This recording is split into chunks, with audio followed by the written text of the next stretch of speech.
Hello, beautiful people. It's day 12 of the 21-day yoga challenge.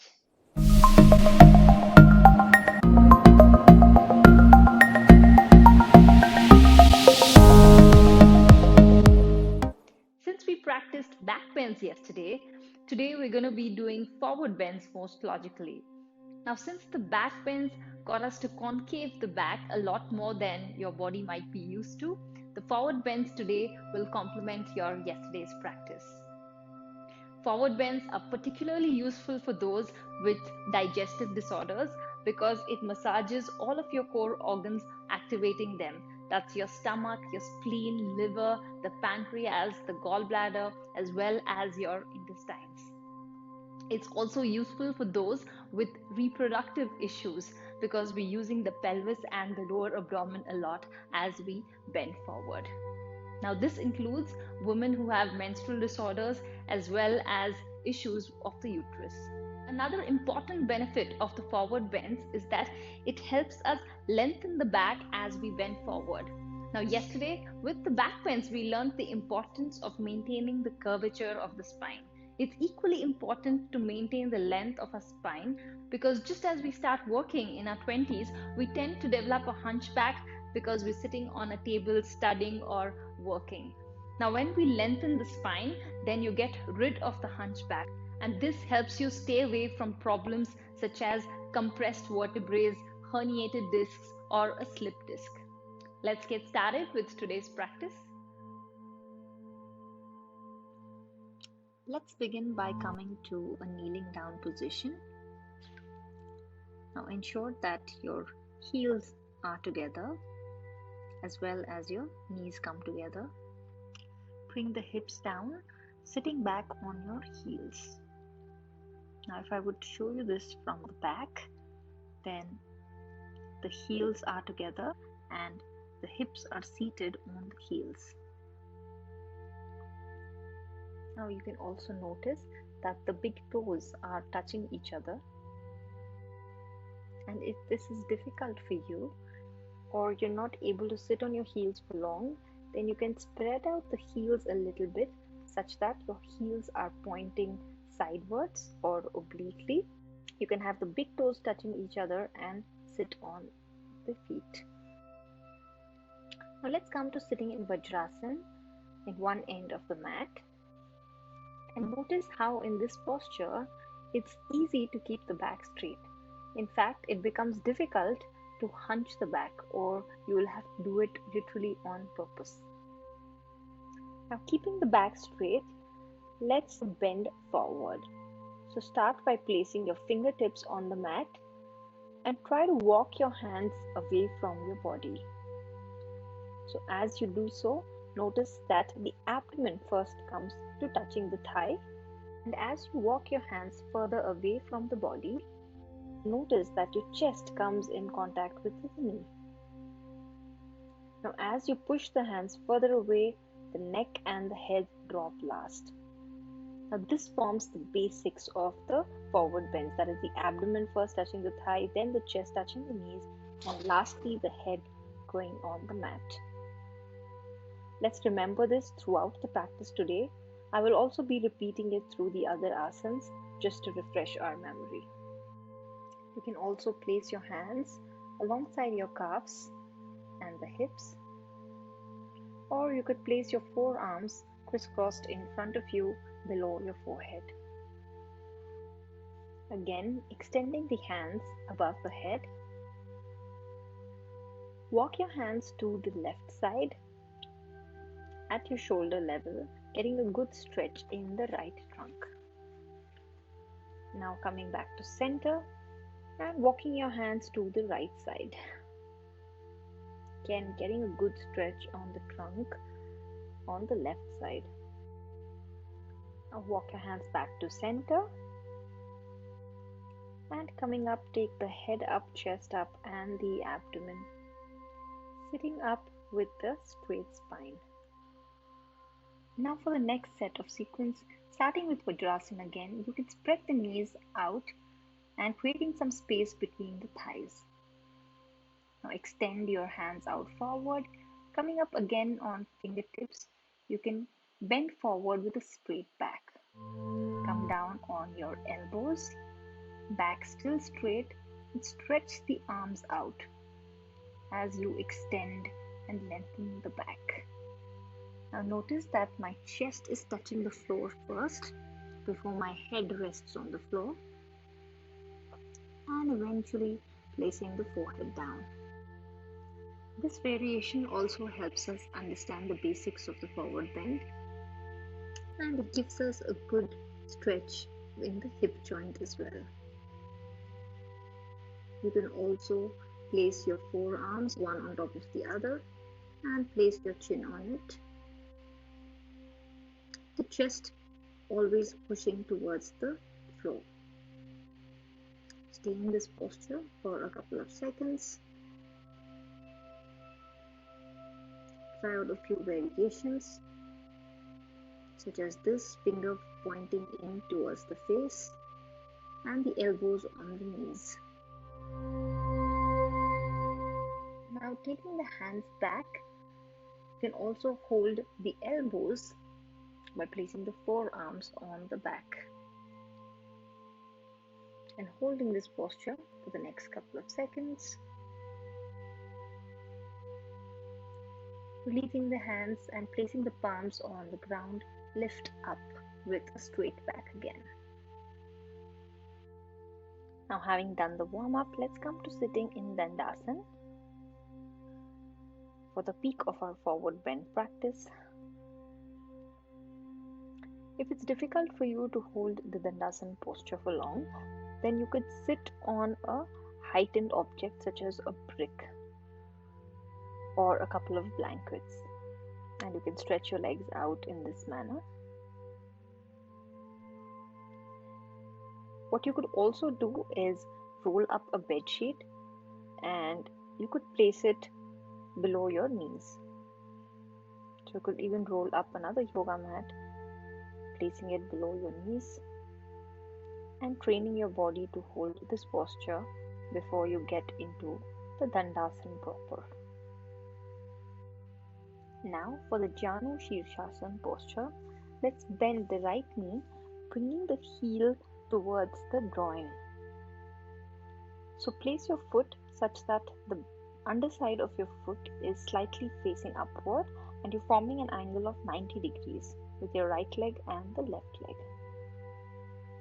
Bring your hands up, extending the sides of your trunk, lengthening the back as you inhale, and as you exhale, hold this extension and bend forward. Make sure the left leg, the toe is pointed towards yourself, and bending over, and place your palms beside your calves. Hold on to your foot, or if not, hold on to your shins.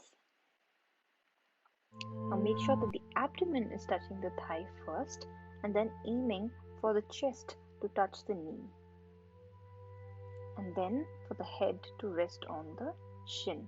Open up your elbows sidewards and upward to create space in the lungs, and further lengthening the back as you bend forward to hold this posture for about 3, 2, and 1. Inhaling, come up. Now for those of you who are finding it difficult to hold your foot with your hands, then you can make use of a belt or a stole and place it around your foot. And then pulling your foot using the belt, you can bend over, keeping a straight back. And notice how the elbows always flare up sideways, creating more space and coming up to seating. Now here's a common mistake to avoid. People tend to go down head first. So they try to go down by curving the back and placing the head on the knees. Now this doesn't give you all the benefits of the posture, so try avoiding that. Let's get doing the Janu Shirshasana on the left leg. So bend the left knee and bring the heel towards your groin, extending your hands up towards the ceiling, lengthening the spine and bending over to as far as you can reach. Keep the back straight, elbows out, the chest into the knee, and then the head goes down, making sure that the extended leg toes are pointed towards yourself and not away from you. Gently coming up. Stretch your left leg in front of you, and let's bend both the knees slightly, coming up, wriggling the legs to let go of any tension. Roll over to the right and left, toes pointing either sides. And let's get ready for the Triangamukha Paschimottanasana. Very similar to the Janu Shirshasana, but only the position of the folded leg changes. Bend your right knee such that the calf comes on the outer side of the right thigh and the heel rests beside and outside of the right hip. Raise your hands up in inhalation and bend forward as you exhale. Keeping in mind all the basics of the forward fold. The abdomen touches first and then aim for the chest to touch the knees.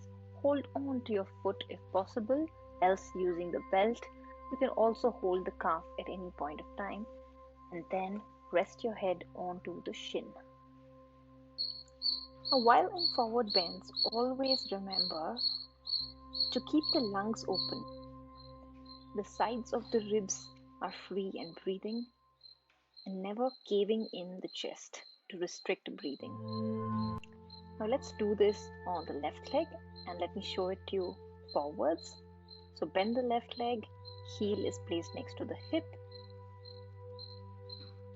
and reaching for your extended foot with your arms on the ground, pulling yourself, straightening the back. Pull yourself forward. Your gaze can be at the big toe such that the chest is lifted and your abdomen comes first down. Again, chest to the knees and head on the shin. So you can see how I'm holding on to my foot and pulling with my palms such that my back is flat. And coming up as you inhale. Let's sit in Dandasana again for the next asana, which is called the Ardha Bhada Paschimottanasana, which is again very similar to the Janu Shirshasana, but in this we fold the right leg and the heel comes up towards the pelvis bone or the hip bone on the left side. Make sure that the right knee is touching the mat. If not, you can place a folded bedsheet below the right knee. Inhaling up and exhaling, keeping the back straight.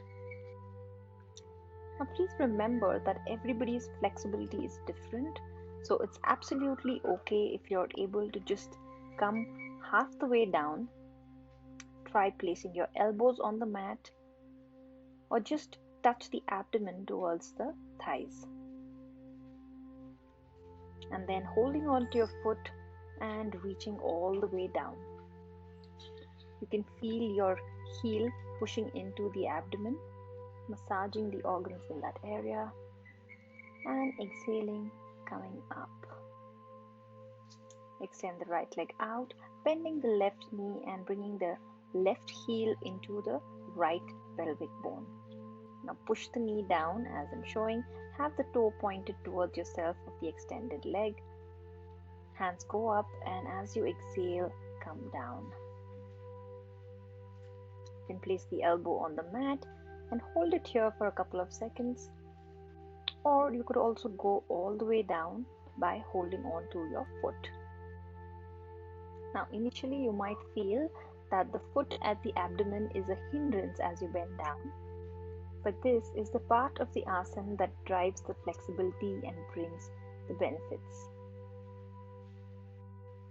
I'm adjusting my spine again, lengthening it and going down further once again before I finally come up with an inhalation.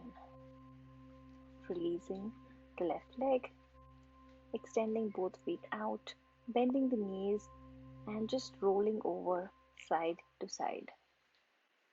So if I were to show you this forwards, bend the knees with a slight distance between them and drop them to the right side and then to the left side.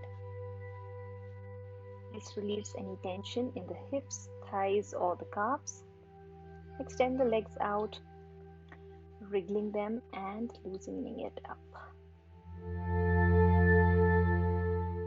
Now prepping ourselves up for a forward fold with both legs extended out. So this is the classic Paschimottanasana. So come to sitting in Dandasana or the staff pose. And like I mentioned earlier, you could place a roll below your knees and try to reach out for your foot. So you could hold on to your big toes if you're able to reach them, keeping a straight back and getting your body used to this forward fold with both legs extended out. Now letting go of the prop. Have both legs stretched out in front of you. And inhaling, raise both hands up towards the ceiling, elongating the trunk and extending it upwards as you bend forward with an exhalation. Extending your arms out, reach either to your feet or hold on to your calves. Really engaging the hands, clasping onto the legs as you bend over. So the hold of your hands to the legs and pulling yourself forward from the waist to the head, reaching out till your feet. Lifting the elbows up or placing them down on the mat. And inhaling to come up. So let's try this again. And this time, as you bend over, you can bend your knees slightly and then try to have your chest reach your knees as you hold on to your feet. Now, since you bent the knees, it's easier to reach the feet with your hands. As the upper body folds forward, then try to release the knees, straightening them as much as possible. So, trying this again, bend both your knees, and this time let's hold on to our big toes. As you forward fold, slightly push the heels away from you, straightening the knees inch by inch or centimeter by centimeter. If it's not possible, you can keep the knees bent and forward fold using the same instructions as earlier. Abdomen to the thighs, knees to the chest, and head to the shins. What's most important is that you give it your best and you will still get the best stretch that your body requires. Now to release any tension, bend one knee at a time, bringing it close to your chest. You can even hug the knee and twist gently side to side. Do the same with the left knee, hug it and gently twist. Now a few variations of Paschimottanasana.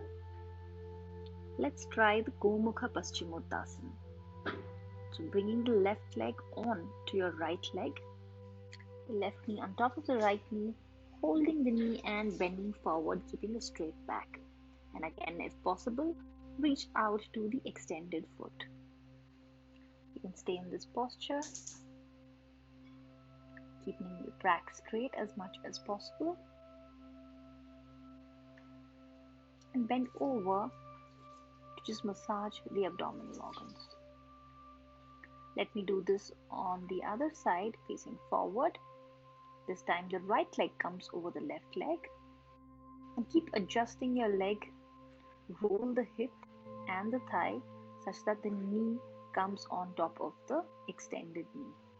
So both your knees are aligned, one on top of the other. Now holding the right knee and bending over. Again, keeping a straight back, hold on to the extended foot and bend over as much as possible. Always making sure that you do not cave in the chest and there's always room for breathing, because we never restrict the breathing in any yoga posture. Now inhaling, come up, out of the Gomukha Paschimottanasana and taking a few seconds to release or relax the legs. For our next variation, the arms go up, inhaling again in Dandasana.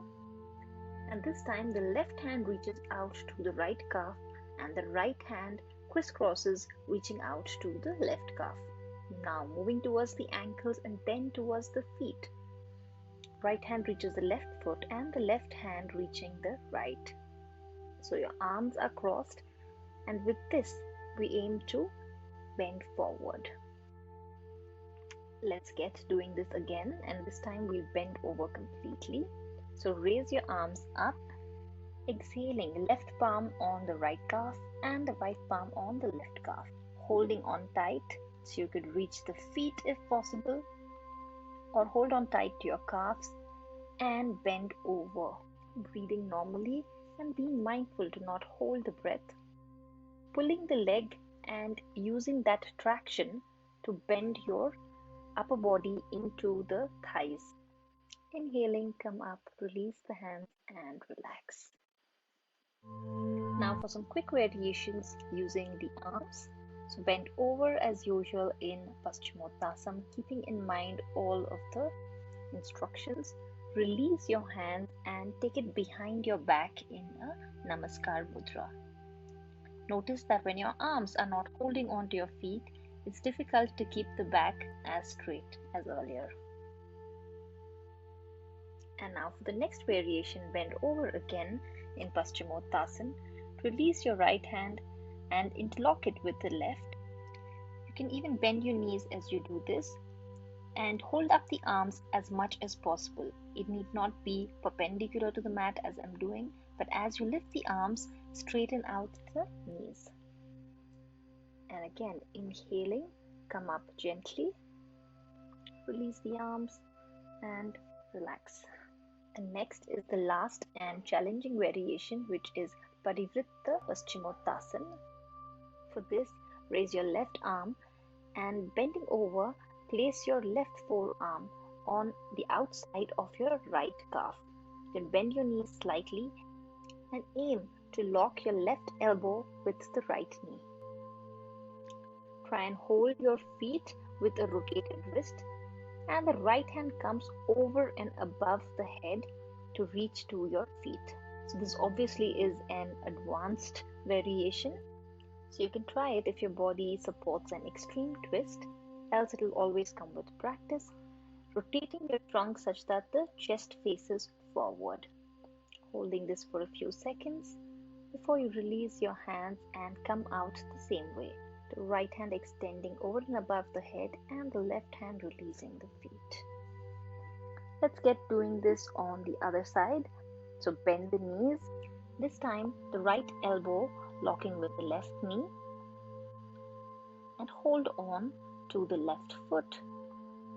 Now as you twist and bring your left arm over and above the head to reach for the right foot, gently straighten out the knees as you bend forward and increase the twist such that your trunk rotates in order to have the chest face forward or in the same direction that you're looking. Holding this posture for a few seconds and enjoying the sweet feeling coming out the same way that we went in. The right arm comes over the head and releasing the left arm. And now let's end the session with a cool down stretch. So come up to kneeling, bend over to come on our fours.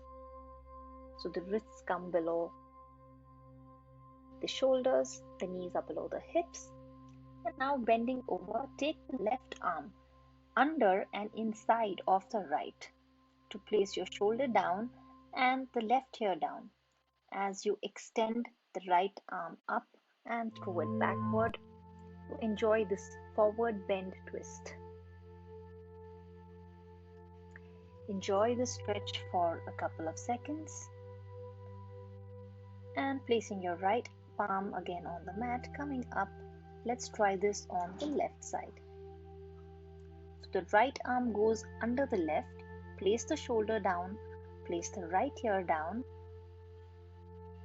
And throw the left arm up and back.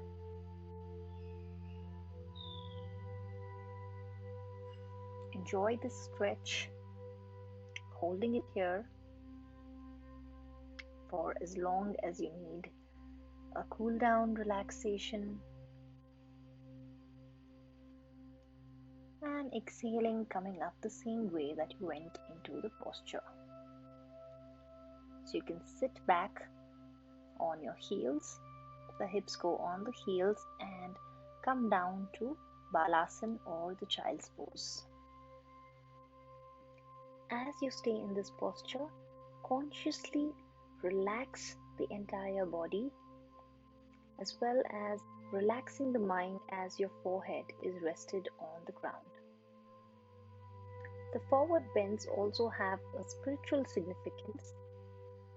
So, as our physical body bends forward, we close ourselves to the external world, especially the eyes are looking inward, and this signifies the mind as well looking inward to understand more about the self. You could stay here for longer if you wish, reflecting upon today's practice and how your body and mind feels, or gently coming up as you inhale. So that's it for today from my end. I hope you enjoyed this practice on forward bends. Do write to me and let me know how you like it.